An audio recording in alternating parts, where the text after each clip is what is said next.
It's Tim Cato joining you now here on 105.3 The Fan. And a good afternoon, sir. How you doing? And thanks so much for your time.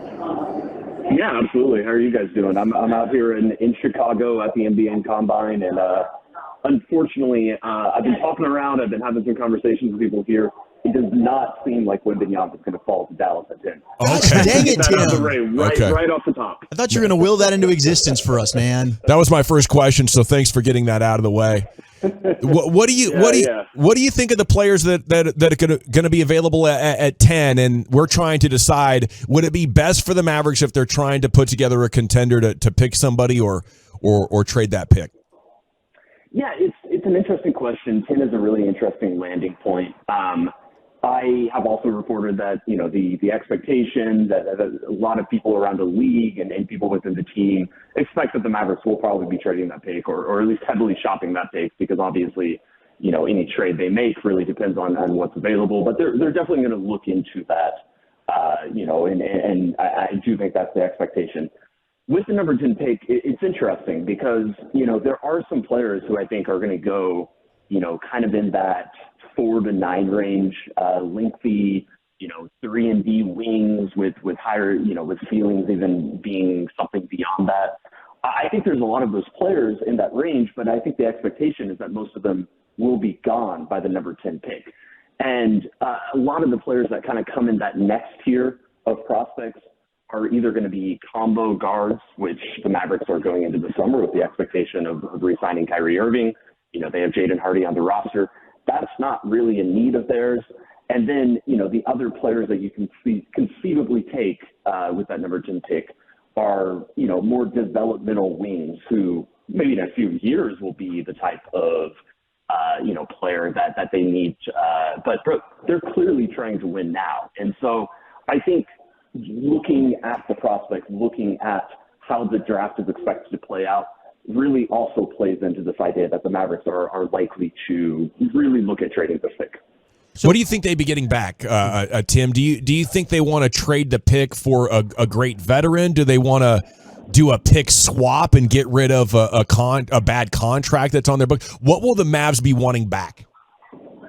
I think that probably all of those options are ones that they're going to consider. I think that they definitely will be looking to potentially just trade down in the first round, perhaps still get a prospect, if they can get a player or back in return. I think a lot of these trade conversations are going to start with the number 10 pick and the contracts of Davis Bertans.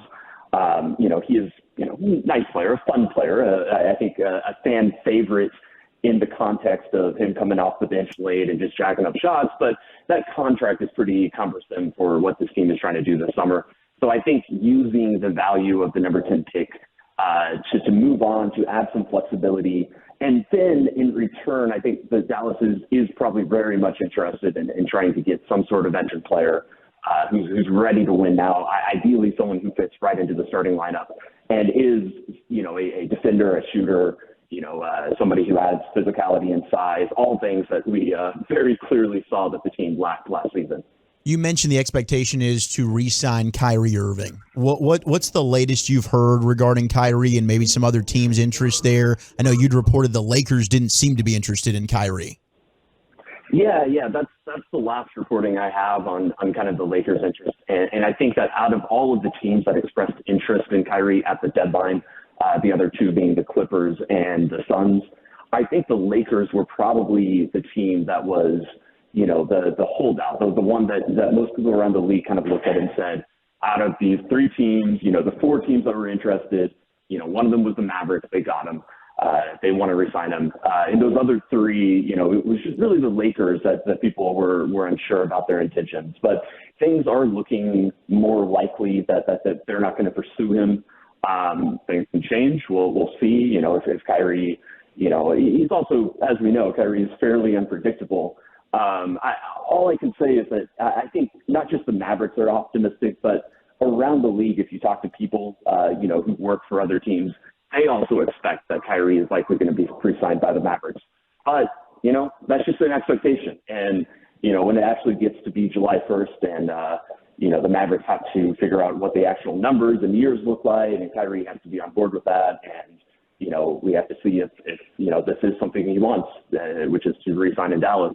Those are all outstanding questions, even if I think the team has a lot of optimism it's going to happen. Tim, why should Maverick fans trust this front office? I mean, it's new. I think that if it was still the old regime, there would be many valid criticisms. But this is just, Nico Harrison's coming up on just about 2 years in charge of this team. And certainly there were some mistakes made last summer to kind of, build the roster in the way that, really caused last season to be such a failure. But, he has such a lack of a track record, I guess I think it's fair to say, that you can't really just say, okay, well, last season went bad, but the season before that, he made some good moves. It's still a really fresh perspective on what Dallas is trying to do.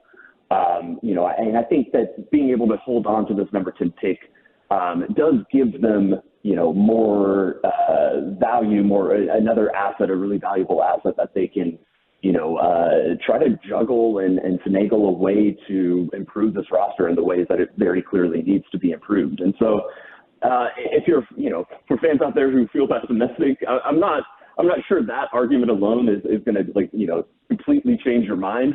But I think if there is a reason for optimism, that's probably what it's rooted in. Tim Cato of The Athletic hanging out with us here in the GBag Nation, talking all things Mavs. Dennis Lindsey, there were reports that the former Utah Jazz GM was going to join this front office, help Nico. Is that real, or has that? What's the status of that? Yeah, my understanding is that is happening. I'm still not sure. I'm still asking around to see exactly what the scope of his just his influence in the front office and what exactly that looks like. But my understanding is it's something that had been in the works, or conversations have been happening between Lindsey and the Mavericks for months now, that it wasn't something that just came out of nowhere. So yeah, my understanding is that this summer he will, in some role, with some level of influence, be a part of the decisions that the team is making to rebuild and really reshape, possibly in a drastic way, how the Mavericks look. We're talking about the Mavericks with Tim Cato of The Athletic. Okay, can you draw it up? How do you build around Kyrie and Luka together, with all things considered, the cap, needing to play defense, and how much of that could the 10th pick fix? Yeah, I mean, not like last season. That was clear. I think that this team very clearly needs defenders.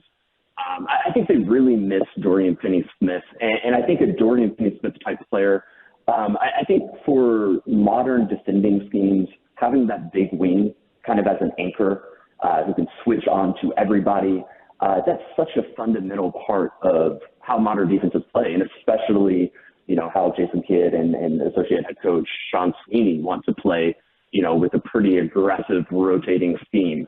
And so having a player like that, I think that was kind of, the defense wasn't good early in the season last year, but it really, really got worse when Dorian Finney-Smith was outgoing in the Kyrie trade.